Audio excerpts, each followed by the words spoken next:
예, 오늘은 저희 전체 사회사업 단계 그냥 초기 만남, 탐색 중에 계획, 그 다음에 실천 감사, 평가 종결, 보급 이렇게 있다고 치면 그 중에 탐색 중에 당사자 체계 탐색 지난번에 했었고요. 환경 체계 탐색, 생태 체계 탐색 이렇게 오늘 여기까지 갈 수 있으면은 가려고 하고요.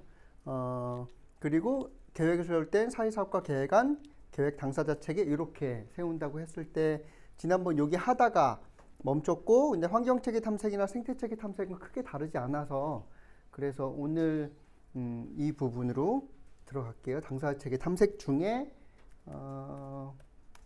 욕구와 필요로 가겠습니다. 이 욕구하고 필요하고 구분을 해볼게요. 지난번에 제가 제가 생각하는 사회사업은 욕구를 통해서 필요를 이해하는 거다, 필요를 채우는 거다라고 했었는데 욕구와 필요를 좀 구분해 볼게요.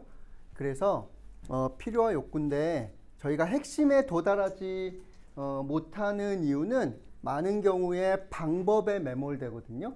어떤 방법을 통해서 목적에 도달해야 되는 건데 많은 경우에는 수단이나 방법을 통해서 의도나 목적을 달성해야 되는데 수단이나 방법에 꽂혀요.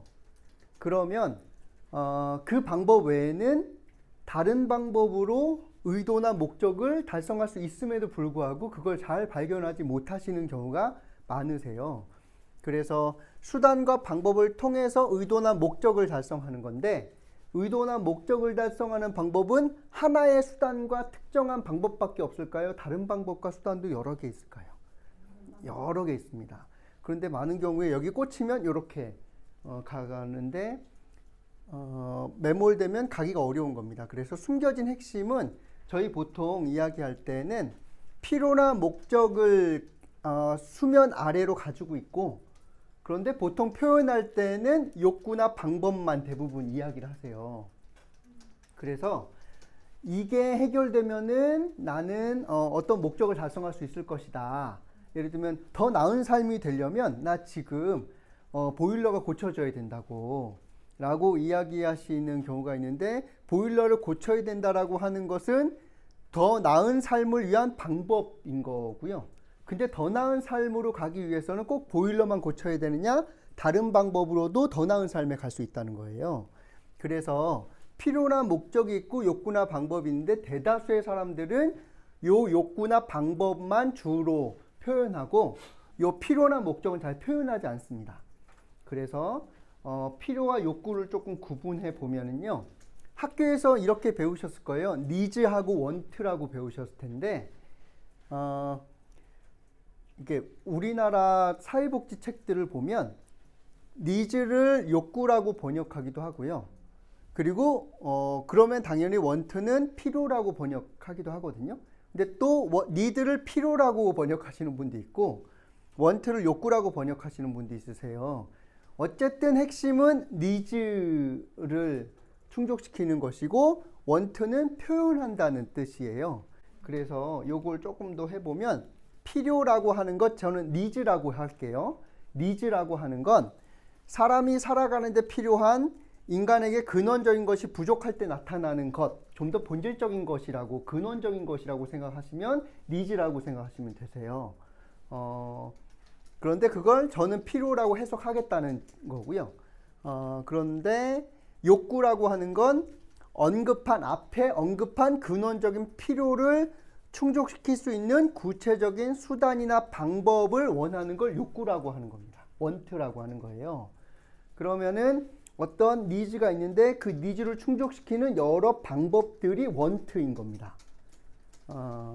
그래서 이렇게 구분하면 잘 이해가 안 가실 수 있는데, 예를 들면 포카리 스웨트를 달라고 하면 누군가가 와서 복지기관에 와서 사회복지사한테 포카리 스웨트를 달라고 이야기하면 원트라고 하는 욕구를 이야기하신 거세요. 근데 그로서 충족시키고자 하는 근원적 필요는 무엇일까는 그게 니즈라는 겁니다. 그래서 포카리 스웨트를 달라고 하면 보통 뭘 달라고 하는 거죠? 뭘 채우려고 하는 거죠? 필요를? 갈증? 갈증일 수도 있죠. 근데 배가 고파가지고 그냥 싼 거 달라고 해서 포카리 스웨트를 달라고 했을 수도 있는 거예요. 여러 필요들이 있는데 포카리 스웨트라고 하는 욕구, 표현된 욕구 하나만으로는 필요를 정확하게 잡아내기가 어려운 부분이에요. 그래서 포카리 스웨트 말고 또 뭘 원하시냐고 했을 때 물을 원한다, 그리고 오일을 원한다, 그러면 맥주를 원한다. 이 대부분의 것들이 무엇으로 가느냐 하면 목이 마르다라고 하는 갈증 해소라고 하는 필요를 충족시키기 위한 다양한 욕구라는 거예요. 요건 이해되시죠? 그러면 상황에 따라서 욕구가 달라지는 거예요. 그래서 운동하고 난 다음에 뭘 먹으려고 하는 거죠? 갈증을 해소하기 위해서 이온 음료. 그런데 그냥 평상시에 돈도 없고 아무것도 없다 그럼 뭘 마시는 거예요? 물. 그런데 산에 갈 때 갈증을 해소하기 위해서는 뭘 갖고 다니세요?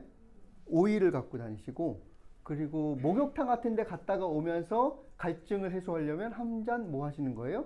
맥주를 먹기도 하고. 이렇게 가는 겁니다. 그러면 목이 마르다라는 니즈는 있는데, 필요는 있는데, 어떤 상황이냐에 따라서 갈증을 충족시키는 욕구는 다양하게 있다는 거예요.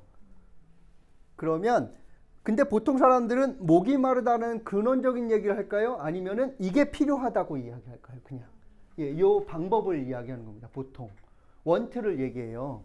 그래서 원트를 충족시킬 것인가 아니면 니즈를 충족시킬 것이냐에 따라서 우리의 역할이 많이 달라집니다. 욕구, 원트를 그냥 충족시켜야 된다라고 하면은 말했으면 어떻게 해야 되는 거예요? 들어야 되는 거예요. 그런데 니즈를 충족시킨다라고 하면은 이 원트를 충족시킬 수도 있으나 니즈를 충족시키는 다른 것이 있으면 그걸로도 충족이 가능한 거죠. 그래서 사회복지사는 니즈를 충족시키는 사람일까요? 원트를 충족시키는 사람일까요? 니즈를 충족시키는 겁니다. 예. 그런데 이걸 번역을 니즈를 필요, 욕구 막 우리 마음대로 지금 책에서 그렇게 번역이 되다 보니까 욕구를 존중해야 된다라고 하는 것이 마치 말하기만 하면은 다 들어드려야 되는 것 같은 방식으로 현장에서 이해하신다는 거예요. 그렇게 이해하시면 안 되고, 그로써 필요가 무엇인지 니즈가 무엇인지 올라가서 그 니즈를 충족시키는 방식으로 가셔야 되는 거세요. 이 개념 이해되세요? 이 개념? 그래서 니즈를 충족시키는 건데, 그러면 우리는 무엇을 따를까? 근원적 니즈를 충족시키는 걸까? 표현된 원트를 충족시키는 걸까 할 때 근원적 니즈를 충족시키는 거라는 거예요. 그런데 우리가 그 니즈를 생각하지 않으면 어떻게 되느냐 하면, 당사자가 오셔서 나는 표현된 원트를 이야기했어요. 그런데 그 원트로서는 니즈를 충족시킬 수 없을 수도 있는데 우리가 그거 생각하지 않고 단지 표현됐다는 이유만으로 무조건 충족시켜 드린다고 하면 이게 자칫 잘못하면 비윤리적일 수 있다라는 거예요. 약국에 어느 할머니께서 오셨는데 나 지금 머리가 너무 아프니까 진통제 달라고 라고 했는데, 진통제는 표현된 원트죠. 그런데 약사가 왜 진통제가 필요한지 어디가 아프신지 살피지 않고 10년 동안 진통제만 드려서 그래서 원래의 병이 더 악화됐다고 쳐보세요. 그러면 약사는 윤리적일까요? 윤리적이지 않을까요? 윤리적이지 않다라고 우리가 보통 이야기하는 건 전문 지식이 있음에도 불구하고 표현된 욕구만 따랐다는 것만으로 원트를 통해서 충족시키려고 했던 니즈를 충족시킬 수 없다, 진통제로는 라고 하는 걸 뻔히 알면서도 단지 표현됐다는 이유만으로 그냥 준 거죠. 그러면은 이거는 비윤리적일 수 있다는 거예요. 그런 점에서 보면은 당사자가 원하는 표현했다고 해서 다 들어드려야 될까요? 아니면은 그게 원래 필요를 충족시킬 수 있는 건지 없는지를 같이 내 전문 지식 가지고 궁리해야 되는 걸까요? 궁리해야 돼요. 우리가 무엇을 따라야 될 것인가? 근원적 필요를 따라야 될 것인가? 표현된 욕구를 따라야 될 것인가? 라고 할 때는 근원적 필요를 따르시는 게 매우 중요하다는 거예요. 당사자가 원트를 이야기했을 때 거기에 너무 매몰되지 마시고, 그로써 무슨 필요를 채우려고 하는 것인가? 이 근원으로 올라가야 대안이 많이 생기는 겁니다. 그 여러 대안 중에 내가 실현 가능한 대안들을 선택하면은 그걸로도 충분히 당사자의 필요 충족시킬 수 있다라는 거예요.